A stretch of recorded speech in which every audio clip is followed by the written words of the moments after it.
Mesdames et messieurs, bonjour.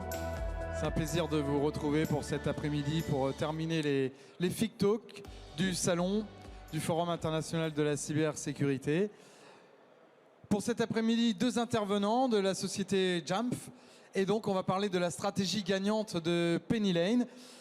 Merci d'accueillir Thomas Piot et Mathieu Castel. Je rappelle que les conférences sont filmées en direct et qu'elles seront pluguées sur le site internet du forum. Donc vous pourrez vous revoir les différentes conférences ou voir celles auxquelles vous n'avez pas assisté en connectant sur le site avec vos identifiants.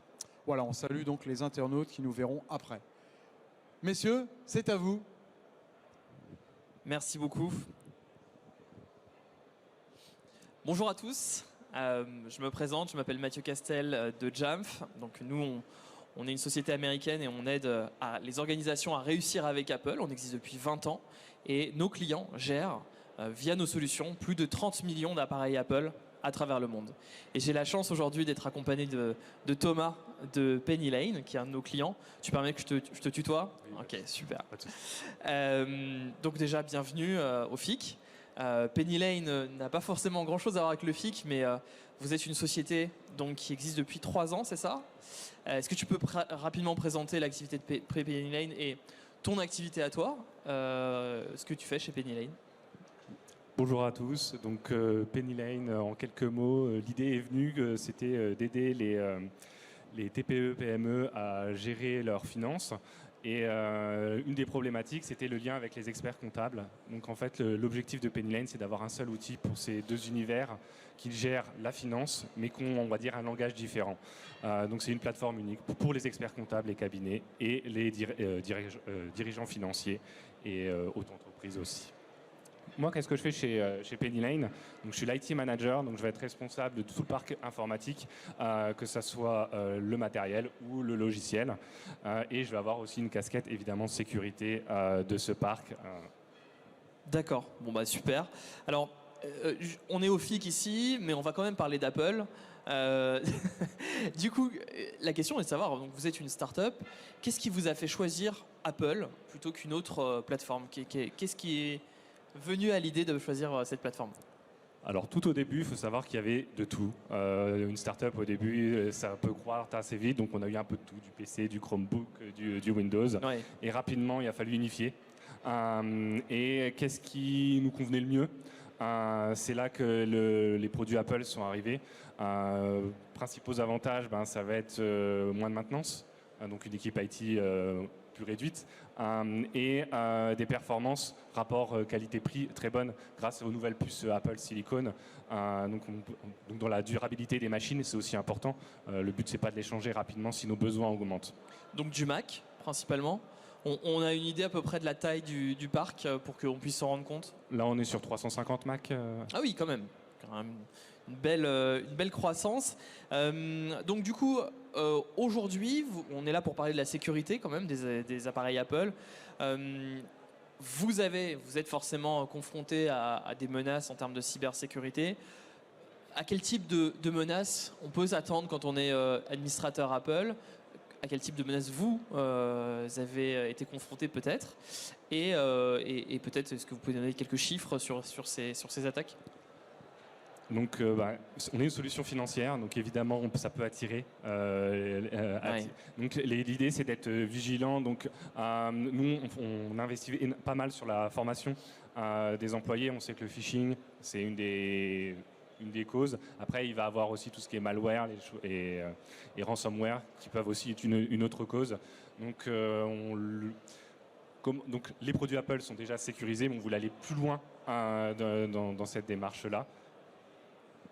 D'accord, donc pour ça, vous avez choisi une solution de sécurité qui s'appelle Jamf Protect. C'est ça. Sinon, on ne serait pas là. Et donc, vous utilisez Jamf Protect. Comment aujourd'hui, vous utilisez cette solution pour faire face à ces menaces que vous venez de citer?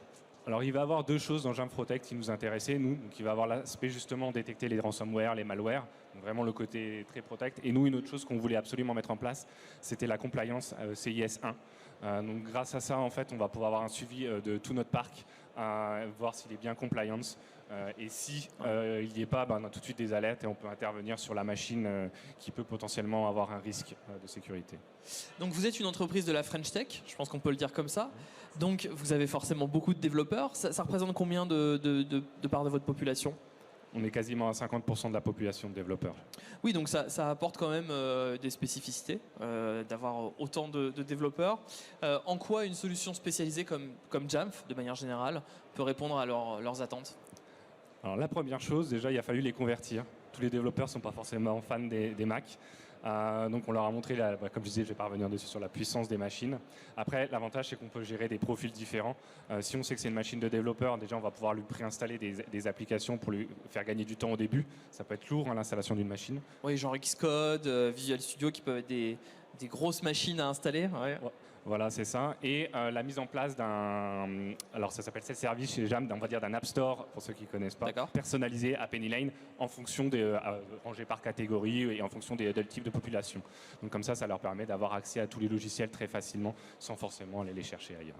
Donc vous êtes connecté avec l'App Store pour déployer des applications. Comment ça se passe concrètement ? Concrètement, en fait, le seul App Store que les employés utilisent, c'est vraiment self-service de Jamf qui est mis à disposition.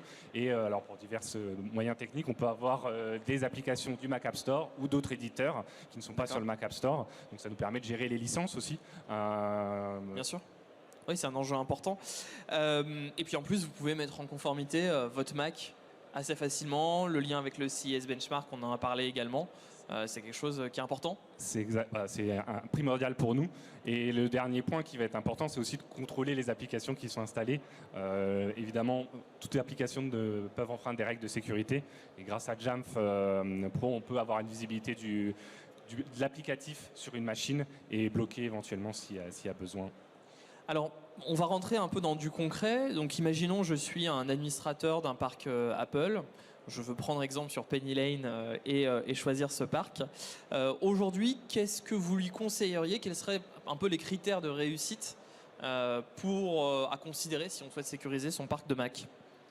Alors, je vais commencer par 2 points. Déjà, la simplicité d'administration. Si c'est 350 machines, ça commence à faire. Oui, quand même. Si c'était compliqué à avoir des indicateurs, des choses comme ça, et aller sur chaque machine pour appliquer quelque chose, je pense que c'est impossible vu la taille du parc. Et il faut que ça soit le plus transparent pour l'utilisateur. Alors il va y avoir 2 aspects dans la transparence. Évidemment, communiquer ce qu'on fait sur la machine. Le but, c'est pas de dire on vous espionne, les choses comme ça, évidemment. Et derrière, c'est pas des impacts sur les performances. Les développeurs sont très sensibles à ça. Ils suivent beaucoup l'activité de la machine, par exemple. Donc si on voit que Jamf Protect utilisait par exemple 100% du processeur, ils seraient pas très contents. Oui, donc la performance, c'est un point super important pour les développeurs principalement. Alors, du coup, on a parlé de potentielles attaques. Est-ce que vous en avez évité ? Est-ce qu'il y a eu des événements de sécurité que vous avez pu éviter ou identifier ? Rien de particulier pour l'instant, on va dire des attaques très mineures, de logiciels mineurs, mais rien de grave, heureusement. Ok, alors aujourd'hui, donc vous avez commencé à implémenter Jamf Protect pour détecter des menaces. Je comprends chez Penny Lane que vous manipulez des données sensibles potentiellement de vos clients. Quels sont les prochains challenges sur le Mac en termes de sécurité ? Est-ce que vous voulez éviter de l'extraction de données, l'USB, ce genre de choses ? C'est des choses qui vous intéressent ? C'est exactement ça.